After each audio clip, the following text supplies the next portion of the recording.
নমস্কার, আজ চলে এসেছি আপনাদের জন্য আরও একটি খবর নিয়ে।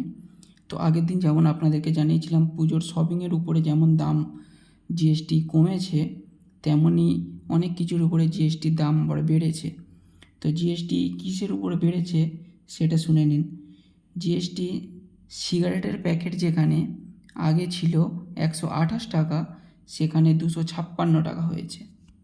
জিএসটি কাউন্সিলের বৈঠক একদিকে যেমন স্বস্তির খবর এনে দিয়েছে, তেমনি সিগারেট প্রেমিকদের জন্য খারাপ খবরও এনে দিয়েছে। তামাকজাত পণ্যের উপর এবার করের বোঝা আরও বাড়বে। এবং অন্যদিকে দাম যেমন কমেছে জামাকাপড়ের উপরে, তেমনি ওষুধের উপরেও দাম কমেছে।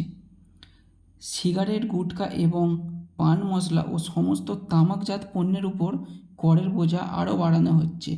সরকার এই সমস্ত পণ্যের উপর জিএসটির হার 28% থেকে বাড়িয়ে সরাসরি 80% বাড়িয়েছে। এই নতুন হার আগামী 22 সেপ্টেম্বর থেকে কার্যকর হবে।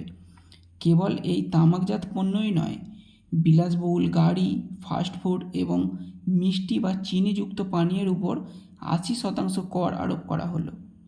তাহলে কি হলো? ব্যয়বহুল জিনিস হবে আরও ব্যয়বহুল। সিগারেট এবং পান মশলার দাম এক লাফে আরও খানিকটা বেড়ে যাবে। বর্তমানে যে সিগারেটের একটি প্যাকেট 256 টাকায় পাওয়া যায়, এখন তার দাম হবে প্রায় 280 টাকা, এবং যে প্যাকেটের দাম 128 টাকা তার দাম হবে 140 টাকা। একইভাবে গুটখা, জর্দা, তামাক এবং পান মশলার মতো পণ্যের দামও দ্রুত বৃদ্ধি পাবে।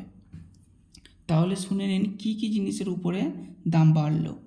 সিগারেট বা পান মশলা, ফাস্টফুড এবং জাঙ্ক ফুড, কার্বোনেটেড ও চিনিযুক্ত পানীয়, বিলাসবহুল গাড়ি ও ব্যক্তিগত বিমানের উপরে জিএসটি বাড়ানো হয়েছে। তো সিগারেট প্রেমিকদের জন্য অবশ্যই এটা খারাপ খবর, বা তামাকজাত দ্রব্য যারাই সেবন করে তাদের জন্যই এটা খারাপ খবর যে দাম আরও হু করে বাড়ছে। তেমনই ওষুধ বা জামাকাপড়ের উপর দিয়েও দাম কমেছে। দামি দামি ওষুধ, ক্যান্সারের ওষুধ বা বিরল রোগের যেসব ওষুধ আছে সেই সব ওষুধের দামের উপর দিয়ে জিএসটি অনেকটা কমানো হয়েছে।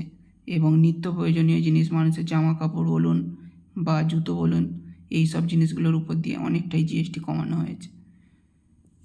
একদিক দিয়ে যেমন মানুষের কিছুটা স্বস্তি কমলো যে কিছু জিনিসের উপর দিয়ে দাম কমেছে, তেমনি আবার অন্য দিক দিয়ে চিন্তায় ফেলে দিল যে অন্যান্য জিনিসগুলোর উপর দিয়ে দাম বেড়ে গেল। তো এই ছিল জিএসটির দাম বাড়া কমার খবর। তো সঙ্গে থাকুন, সাবস্ক্রাইব করে পাশে থাকুন আরও নতুন নতুন আপডেট পাওয়ার জন্য।